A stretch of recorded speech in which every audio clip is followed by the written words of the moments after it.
Dear Capcom,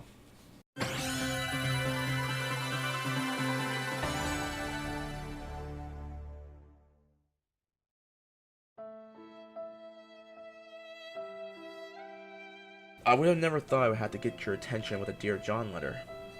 But it's been a minute since we last spoke to one another, 4 years to be exact.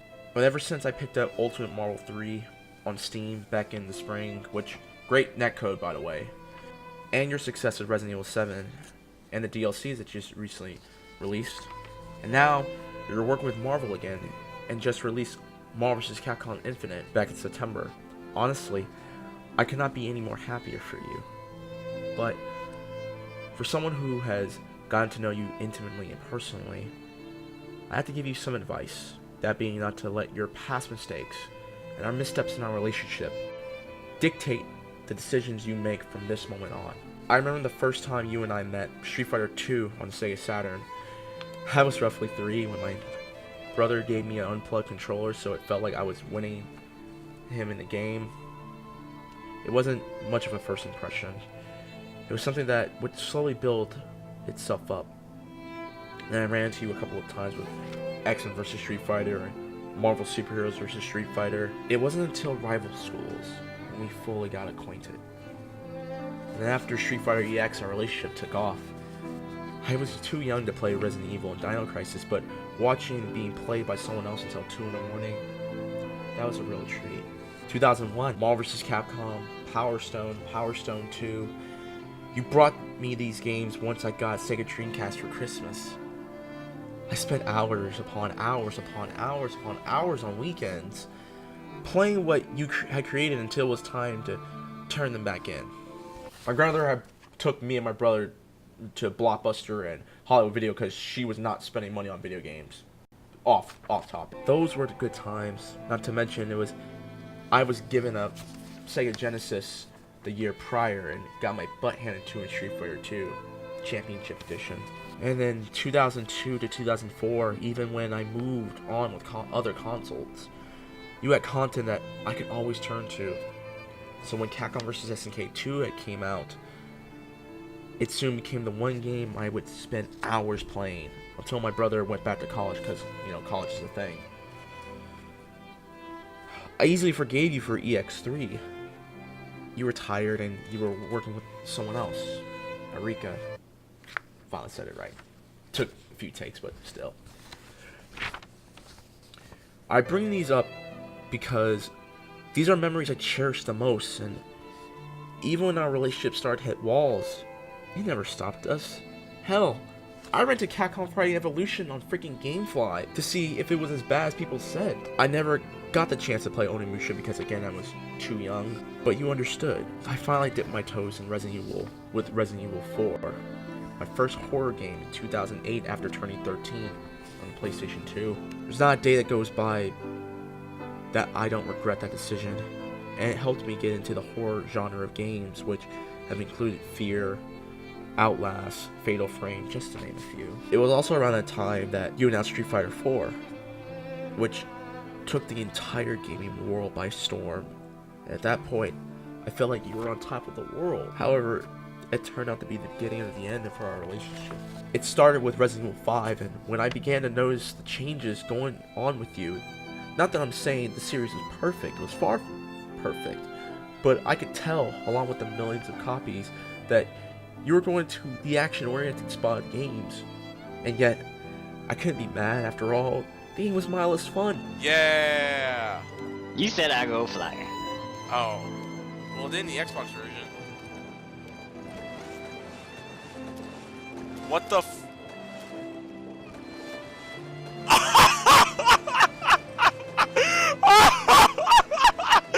What the... You did make up for it when you brought Marvel vs. Capcom 2 on PS3 and Xbox 360.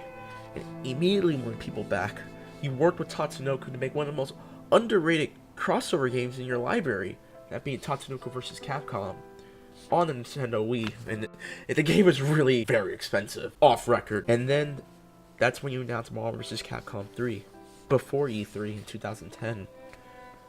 But that was short-lived. Cancellation after cancellation after cancellation. You were canceling many of the series of games that you made, that you created, that I cherish, that people around you cherish. Mega Man. I mean, you canceled Mega Man Universe, Mega Man Battle Network, Mega Man Legends 3. Then you held Darkstalkers for hostage, and you said that if the re-release didn't make any money, you weren't gonna bother making more sequels. And don't get me started with Ultimate Marvel vs. Capcom 3, where the one new game function you bragged about was Spectator Mode, which should be in every fighting game in the first place. But the worst of all that made people finally turn their back on you was Street Fighter Cross Tekken, which was not only broken when it came out, but when it came to character, you put 12 additional characters in the game and had them lock this DLC without telling a single soul who pre-ordered the game, and lied about the 360 version having online multiplayer co-op. Even with all the lies you told, I still forgave you, even when I knew you were wrong. And then you did something that I thought you would have never done to me. You lied. When Resident Evil 6 was announced in 2012, you promised not just me, but everyone who were fans that horror was coming back to RE6. All it felt like was just me playing Gears of War again. When it comes to my thoughts about the series, I think fans were that something so silly was to be taken seriously. I mean, after all, Resident Evil was just a really dumb story, but it was fun growing up, and we couldn't complain about it. But the fact that you lied to me, it was the last straw. I packed my bags and I finally left. I explored other locations and met other amazing people. People that also knew you, like SNK with King of Fighters 13, Atlas with Persona 4 Arena, and decided to give Namco Bandai a chance. Tekken Tag 2. You wanted forgiveness, but I couldn't put up with your lies. You just hit rock bottom. I mean, Resident Evil Operation Raccoon City, losing your license with Marvel, and having Marvel vs. Capcom Origins and Marvel vs. Capcom 2 taken off the library on PS3 and Xbox, Ultra Street Fighter 4, or PS4 port getting panned and never releasing a game on Nintendo Wii, and on top of that, how do you mess up a port to the PS4? What were you thinking? What were you thinking, Capcom? I had no point to ever take you back, especially with the fiasco that happened with Street Fighter 5 and the game not being completely finished. I mean, off topic though, why in the hell would you release a game knowing full well you were not finished just to get it out to the fighting game community? They can wait. They can take their asses somewhere else. They could easily play Ultra Street Fighter 4. And yet, you rushed the game. You rushed the game to appease the fighting game community. Please, dude.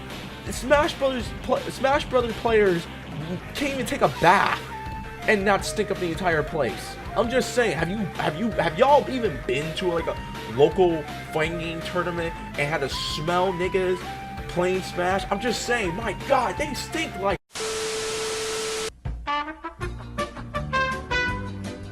But then you had my attention when you announced Resident Evil 7 last year. Even though you also announced Umbrella Corp as well, and we all know how that turned out. And then Marvel vs. Capcom Infinite towards the end of the year. And the rest, well, I'd be repeating myself from earlier. The point I'm trying to make in this letter is this. Our relationship and how it ended finally humbled me. Sit down. Be humble. And even though the likelihood of us getting back together is very doubtful, I can see that you are trying. My message to you is this. Don't forget about the people who got you here in the first place. Just because you have been doing it great does not mean you're out of the woods yet. Off topic, even though Marvel vs. Capcom Infinite had problems, it's still mindless fun. I'm glad the V2 is back. Resident Evil 7 was great, and you know what? Y'all releasing Mega Man 1 through 10 on the Switch and announcing Mega Man 11, good job. And Monster Hunter World. I'm finally gonna get into that game. I'm gonna get into that game. Trust. There's still some things that you have to make up for and make things right. You need to make things right with SNK so we can finally get Capcom vs. SNK 3 with game points like Street Fighter 5, so players can earn the characters but still have the option to buy them. Either way, people would feel like they're earning something. revive Onimusho, Power Stone, God Hand, rival schools for a new generation, and bring back Mega Man, which, again, you're already doing.